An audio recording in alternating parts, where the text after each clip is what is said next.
Borg, eu sou da turma 51 da Santa Casa, fui formado em 2018 e eu já sou formado também em anestesia pela Santa Casa, também me formei agora em 2022. Durante a minha infância eu fiz minha trajetória inteira de colégio no Colégio Arquidiocesano da Vila Clementino de São Paulo. De lá eu fiz desde o jardim de infância até o segundo ano do ensino médio. No terceiro ano do ensino médio eu fui pro Colégio Etapa, onde eu fiz mais 2 anos de cursinho depois e seguido de aprovação na Santa Casa. Bom, inicialmente eu já tenho muitos familiares ligados à área da saúde, então isso sempre foi algo que eu já me senti mais familiarizado. Eu também sempre senti vontade, não vamos dizer vontade, vamos dizer que é um prazer sentir que você pode ajudar outra pessoa, além do fato de que eu sempre olhei a medicina como uma carreira extremamente segura, então eu escolhi também porque eu soube desde o início de que eu sempre teria oportunidade de trabalho. Bom, a gente acaba sempre ouvindo, quando vai escolher uma faculdade para estudar, a gente vive muito da reputação que outras pessoas passam sobre ela pra gente. E se tem uma coisa que a gente sempre ouve sobre a Santa Casa é que o médico vai sair de lá capaz de resolver as situações do seu dia a dia, independente da sua especialidade. Isso eu ouvia quando eu era só um estudante no ensino médio e, por incrível que pareça, ou não tão incrível, eu continuo ouvindo até hoje. Bom, inicialmente as experiências mais positivas que eu tive com professores foram no estágio pré-clínico, no terceiro, quarto ano, algumas vezes também primeiro e segundo ano, em que eu tive contato com pessoas que eram médicas da Santa Casa e foram apresentar alguma aula em específica e eu consigo lembrar de algumas aulas assim em que realmente foram marcantes para mim, porque eu acho que eu fui capaz de enxergar a paixão que aquela pessoa tinha por aquele assunto e, associado a isso, a paixão que essa pessoa tinha pela medicina. E eu acho que isso foi contagiante, assim. Eu lembro, e isso eu posso dizer mais especificamente, de não médicos também, dando algumas aulas que foram marcantes, e eu destaco, talvez por predileção pelo assunto, mas eu destaco a cadeira de farmacologia, que tinham também professores muito apaixonados e que mudaram a minha perspectiva. Agora, mais para o estágio do internato, eu acredito que muitas pessoas passam na minha cabeça, mas eu não vou dizer especificamente a elas, porque são realmente bastante, mas eu acho que o sentimento que elas me passaram de que, assim, eram pessoas que realmente também tinham uma paixão muito grande pela sua profissão e que, ao mesmo tempo, tinham uma paciência muito grande para demonstrar isso e explicar isso de uma forma simples para uma pessoa que não tinha um mínimo conhecimento de medicina, que é o interno. Então, isso foi muito importante, assim, eu acho que foi muito interessante. Tem alguns projetos que eu me lembro, assim. Um deles foi minha iniciação científica, que eu fiz no departamento de pneumologia, em que eu não tive um trabalho que resultou em muitos frutos científicos, mas foi algo que me iniciou nesse mundo de academicismo e trabalhos científicos, em que eu pude ter mais contato com o paciente, ter mais contato com um paciente grave, não relativamente grave, mas um paciente com uma doença crônica que era muito desgastante para ele. Ter esse contato e eu tinha que perguntar questões de opinião e ver não só a função fisiológica, mas conviver com eles e sentir que o quanto aquilo prejudicava eles no dia a dia. Aquilo foi marcante para mim. E saber que eu tinha que ser uma pessoa um pouco mais forte perto deles e sem... Porque elas têm as suas fraquezas, então a gente não pode naquele instante demonstrar as nossas, porque aquele é o momento delas. Eu acho que isso foi um período marcante para mim. E, além disso, uns projetos de expedição, o PECA, foi algo muito legal, porque poder levar não só o conhecimento, levar assistência para áreas que estavam necessitando de algo que às vezes a gente considera tão básico em grandes centros. As experiências mais marcantes que eu tive na Santa Casa foram inicialmente experiências sociais, o poder fazer tantas amizades que eu carrego até hoje e carrego quase como exclusivas amizades, assim, pessoas que eu considero demais. E acho que dentro disso tudo está relacionado também à experiência que eu tive com a própria atlética da Santa Casa, como atleta, e as experiências que eu tive com o meu time de basquete, em que tudo isso junto, essas experiências sociais com os meus amigos e as experiências que eu tive no meu time foram, assim, eu acho que tão importantes para minha formação, não só como médico, mas como pessoa, quanto a própria faculdade em si. E agora, mais relacionado à faculdade, eu acho que o período mais marcante para mim foram o 5º e 6º ano, onde eu tive contato com o internato e o primeiro contato com o paciente, onde eu pude realmente começar a experimentar o que seria o tratamento e o acompanhamento dessas pessoas. E foi quando eu realmente comecei a sentir, assim, que isso seria algo muito bom e só me deixou mais seguro para seguir na minha profissão. Bom, inicialmente eu escolhi a anestesia. Eu acho que é engraçado pensar isso, mas eu acho que desde criança eu tinha em mente algumas especialidades, mesmo sem ter nenhuma ideia do que elas representavam.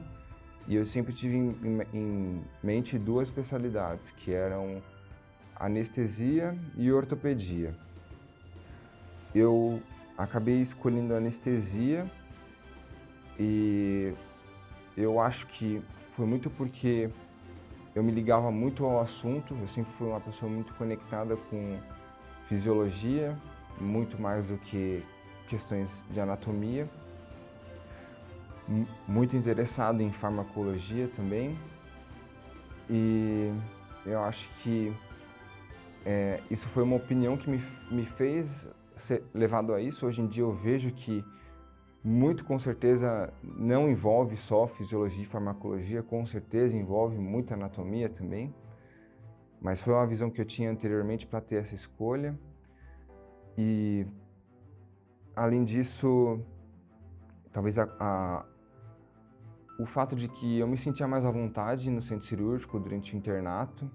Achava que era um ambiente muito mais controlado do que, por exemplo, uma porta de pronto-socorro.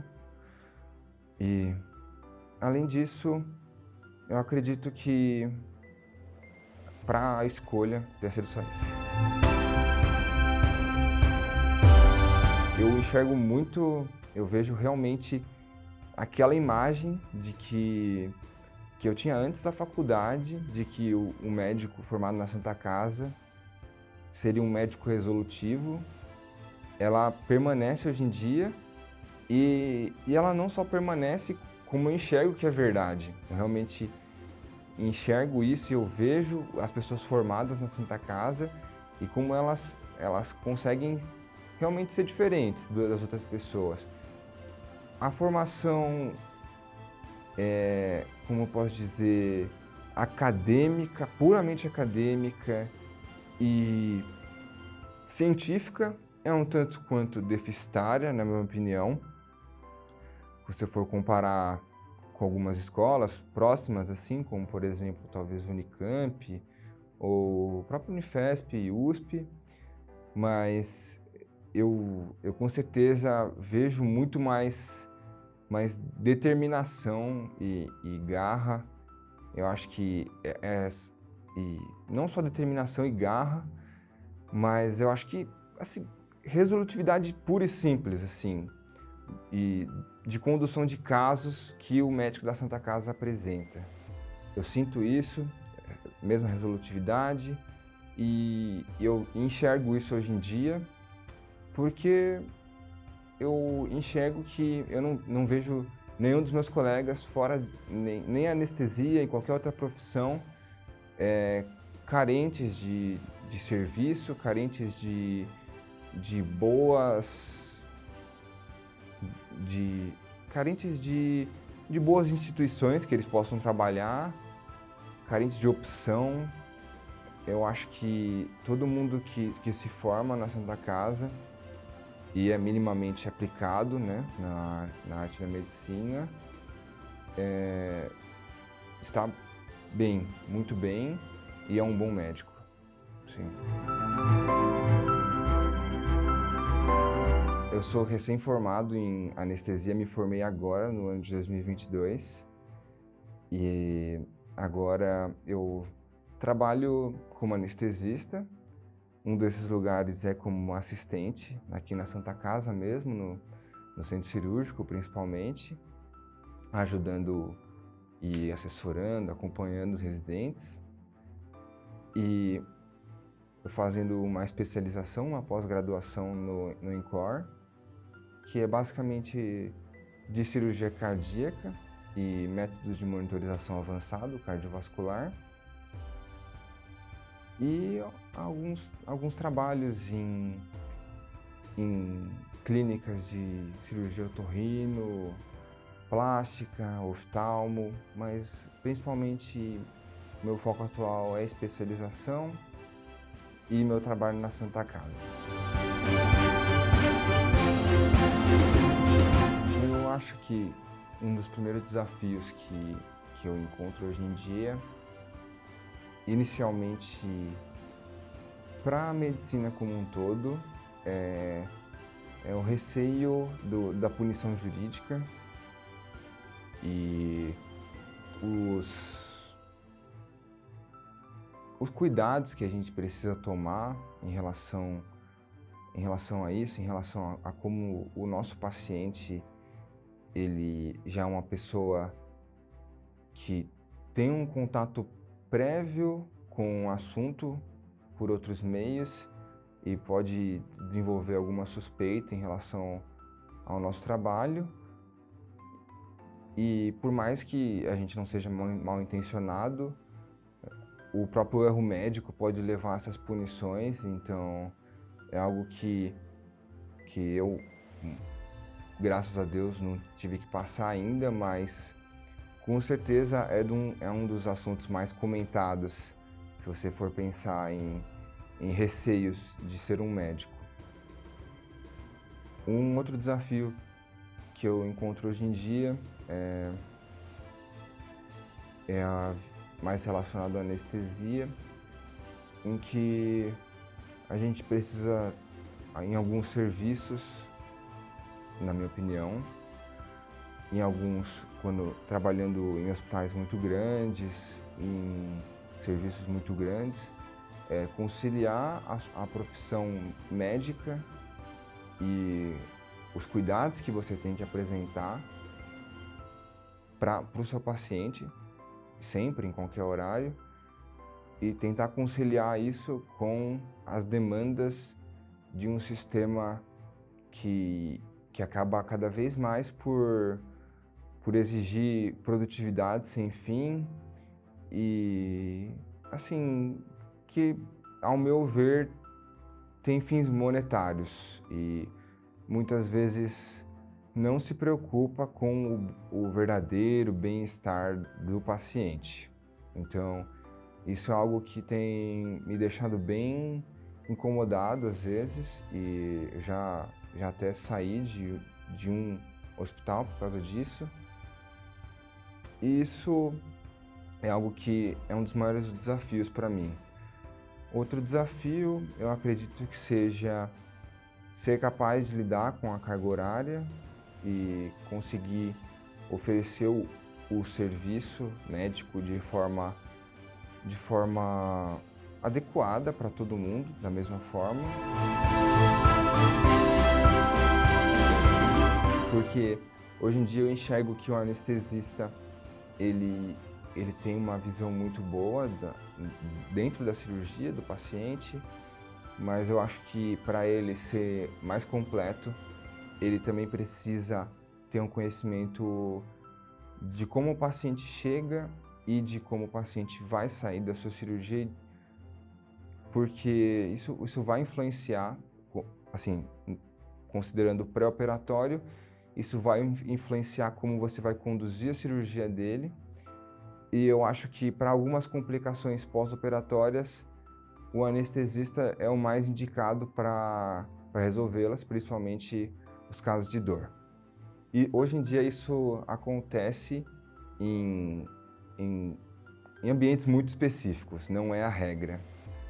E grande parte das vezes, assim, a regra é o anestesista encontrar o paciente 15 minutos antes da cirurgia e nunca mais vê-lo 1 hora após a cirurgia. Até na anestesia particular. Hoje em dia, o que eu enxergo como um plano anestésico ideal seria um acompanhamento, seria uma consulta anestésica prévia, em dia, ou acho que no mínimo um dia antes da cirurgia, com uma avaliação mais direcionada, tanto para as comorbidades do paciente quanto para a cirurgia em si. Aí seguido do acompanhamento cirúrgico pelo mesmo anestesista e seguido depois da cirurgia de uma consulta pós-operatória em outro dia também. Bom, inicialmente pensando no pré-anestésico, eu acredito que você, conhecendo o paciente antes da cirurgia e avaliando previamente, antes da sala cirúrgica, a possibilidade de realizar uma técnica anestésica dentro de uma gama bem variada que nós temos hoje em dia, você com certeza vai ser capaz de fazer algo muito mais efetivo, com, por exemplo, uma redução de erros muito maior. Um exemplo muito pequeno seria a própria avaliação da coluna do paciente para você, no momento da anestesia, você ver se é capaz ou não de fazer uma raquianestesia e não ficar forçando esse procedimento quando anteriormente você, por algum método mais específico, conseguiu verificar impossibilidades daquele procedimento. No pós-anestésico, hoje em dia, numa profissão médica em que cada um tem o seu cuidado cada vez mais específico, com certeza a pessoa, uma das especialidades mais capacitadas para tratamento da dor pós-operatória é o próprio anestesista e acredito que talvez o fisiatra também seja muito capaz, mas o anestesista com certeza é um dos mais capacitados, ele vai ser muito mais indicado do que o próprio cirurgião para prescrição de medicação pós-operatória e quem sabe talvez a realização de algum procedimento específico para mitigar essa dor do paciente, que é um dos maiores receios atuais no pós-operatório. Eu acho que inicialmente talvez para cirurgias mais simples e pacientes mais saudáveis, muito provavelmente uma anestesia normal e sem um cuidado anestésico prévio, ela vai, na esmagadora maioria das vezes, acontecer de uma forma bem tranquila. Então, e considerando que grande parte das cirurgias envolvem esse tipo de população, isso é sustentado.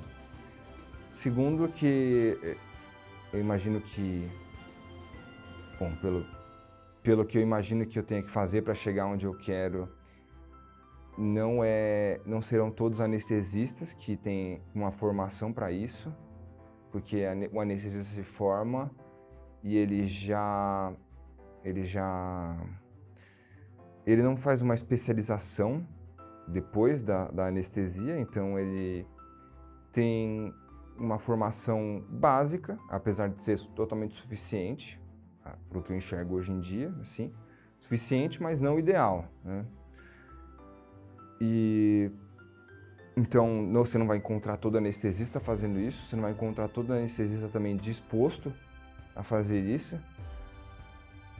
Eu encaro isso mais como seria um diferencial meu no mercado, em que eu poderia oferecer isso como algo que poucas pessoas fariam. Não só porque eu acho que seria algo exclusivo e me daria vantagem, talvez financeira, mas talvez porque hoje em dia é o que eu mais gostaria de fazer e acho mais certo. Mas se isso é sustentável e se todo mundo deveria fazer isso, aí é possível, mas envolveria uma logística muito grande e talvez financeiramente, do jeito que as coisas acontecem hoje em dia, seja mais barato assim. Agora, se é o que eu acho certo, aí eu não acho certo. E eu acho que é isso que é engraçado, porque é mais ou menos o contrário do que eu pensava quando eu me formei. Só que eu fui entrando na profissão e acabei me tornando cada vez mais com essa ideia possessiva de que eu precisava ter esse contato. Eu achei que não ia precisar disso e hoje em dia eu estou caminhando no sentido contrário. Essa ideia, apesar de bonita, ela parece assim muito difícil. Então, eu não sei se eu vou ser capaz de aplicar isso na íntegra, mas eu acredito que, no mínimo, essa ideia vai me levar a ser um anestesista melhor. E, com certeza, sim, mais próximo do paciente. Assim, não tem um momento específico da minha vida em que isso ocorreu. Eu acredito que, para todos os erros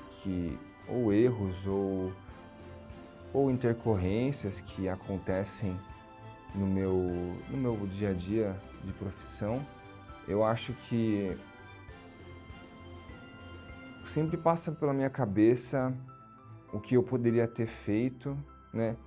E como eu posso ajudar isso.